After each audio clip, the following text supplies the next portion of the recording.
бо гузашти айём ва таҳкими истиқлол рӯҳияи идонаву тантанаҳои ҷашнӣ фазои кишвари соҳиби истиқлоламонро фаро гирифтаву он ҳама мушкилоту муаммоҳо паси сар гардиданд ва дастовардҳои даврони истиқлолият аз он гувоҳӣ медиҳад ки мардуми ватандӯсту сарбаланди кишвар дар таҳкими иқтидори иқтисодии Тоҷикистон саҳми арзанда мегузоранд. ҳамин аст ки имрӯзҳо дар ҳамаи ҷамъиятҳои деҳоти шаҳри Ҳисор корҳои ободонӣ, созандагиву бунёдкорӣ аз ҷониби соҳибкорони маҳаллӣ ҷараён дорад.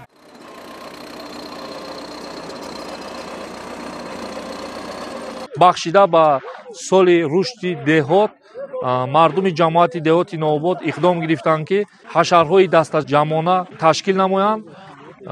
чихеле ки имрӯз дида истодааст, мардуми деҳаи себистони ҷамоати деҳоти Новобод баромада партовҷои деҳаи себистонро тоза карданд ва дар даромадгоҳи деҳа дарвозаи замонавӣ сохта дода истоданд. кулли ҷамоати деҳоти Новобод тасмим гирифтааст ки ҷашни 30-солагии истиқлолияти давлатии ҷумҳурии Тоҷикистонро бо як дастовардҳои назаррас пешвоз гирад. ба пешвози ҷашнҳои милливу таърихӣ сокинон ва кормандони корхонаву ташкилот низ рӯзҳои истироҳат дасти ёрӣ мерасонанд, то дар зебогии шаҳри худ саҳмгузор бошанд. аз ҷумла имрӯз ободониву созандагӣ дар ҷамъиятҳои деҳоти Навобод ва Сомон муташаккилона ҷараён дорад. ду тарафи роҳи кӯчаи худамонро иншоллоҳ бо арча кабутизор мекунем.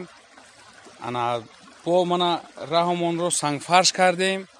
худо хоҳад то моҳҳои мая мо ҳамин раҳи худамонро бо асфалт мунфарш мекунем.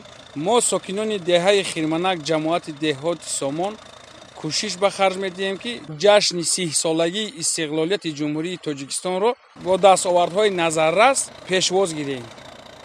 боиси сарфарозист ки ҷашнҳои давлатиро сокинони заҳматпешаву бо фарҳанги шаҳри Ҳисор бо рӯҳияи бунёдкориву созандагӣ истиқбол гирифта барои боз ҳам таҳким бахшидани пояҳои давлатии ҷавонамон саҳми ватандӯстонаи худро мегузоранд. гузориши соҳибнур Абдурасулов, Хуршед Ҳалимов аз шаҳри Ҳисор барои барномаи иттилооти Навид.